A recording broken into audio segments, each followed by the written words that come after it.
Kurama here with another review video. Have you ever played a game that felt more like experience than just entertainment? Hellblade Senua's Sacrifice exactly that. A gripping psychological journey that blends stunning visuals, intense storytelling, and deeply immersive sound design. A few weeks back I played this game live on TikTok, and in just 3 days I completed what felt like an unforgettable journey. It's short but impactful, and today I'll take you through my thoughts on this unique title.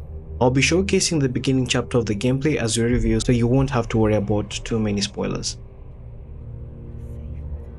Hellblade: Senua's Sacrifice was developed by Ninja Theory and released on August 8, 2017. It's an action-adventure game with strong psychological horror elements, drawing players into the mind of its protagonist, Senua, as she battles both real and eternal demons.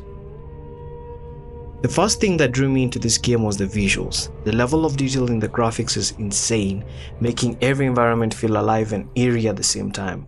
The game throws you into its world without much hand-holding, and from the very start, you realize that this isn't just a typical adventure, it's a psychological and emotional ride.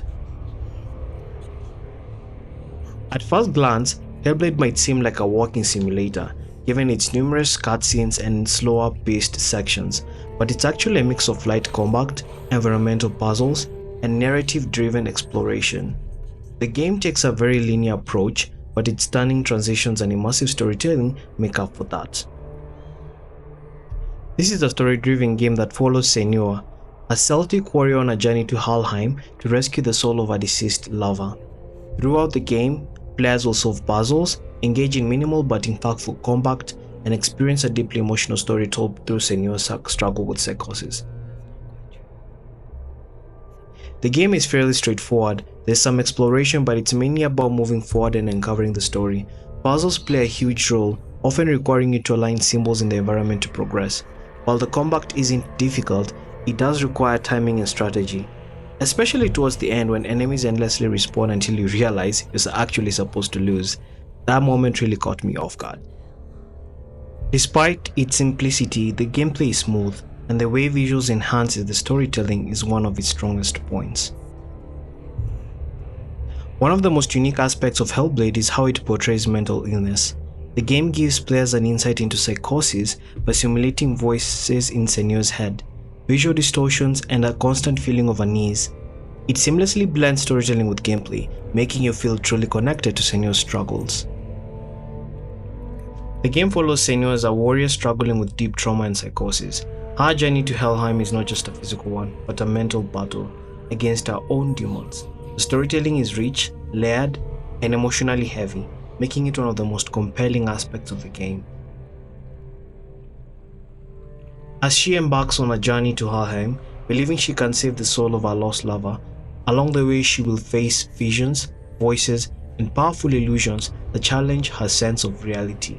The game constantly blurs the line between what's real and what's in her head, leaving players questioning everything. At the start, Senua seems somewhat stable. As the game progresses, her struggles intensify.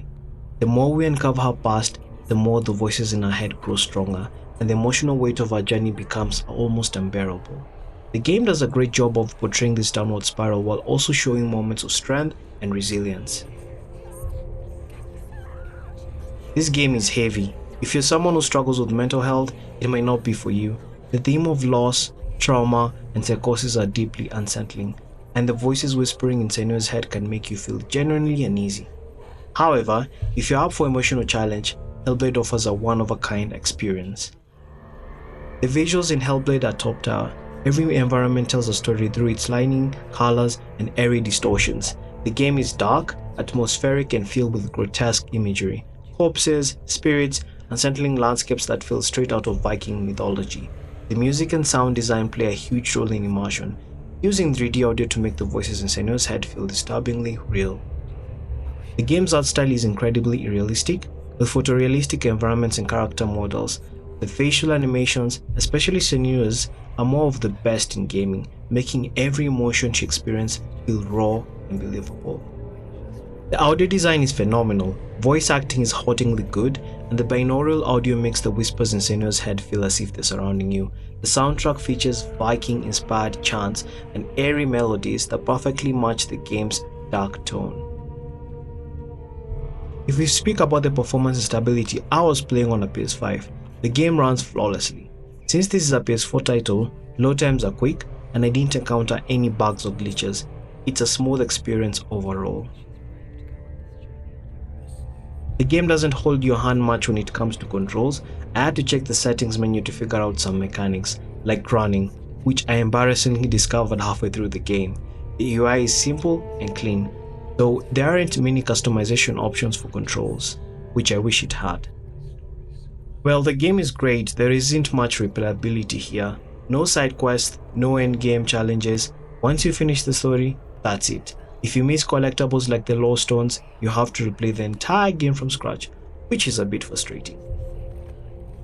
For $30, the game offers a unique experience that's worth the price. It runs well, and since there are no major bugs, post-launch support isn't really needed.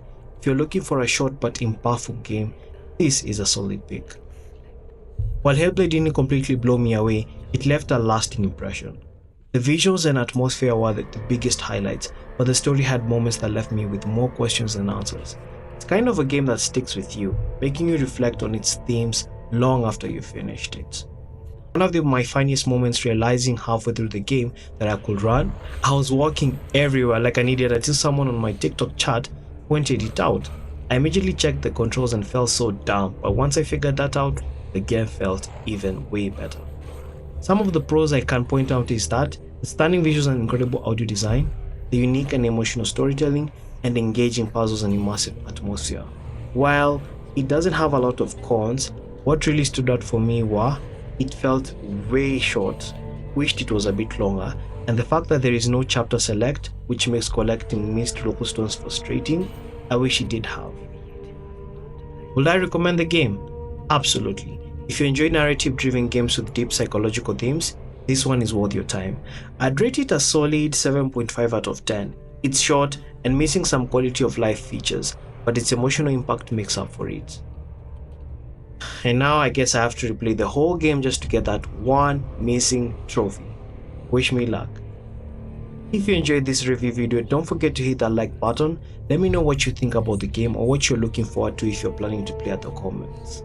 Also, don't forget to hit that subscribe button. If you like to watch more gaming content like let's play, walkthroughs, and feature reviews, this also helps out the channel a whole lot. So don't forget to do that. Thanks for watching and catch you on the next one. Bye bye.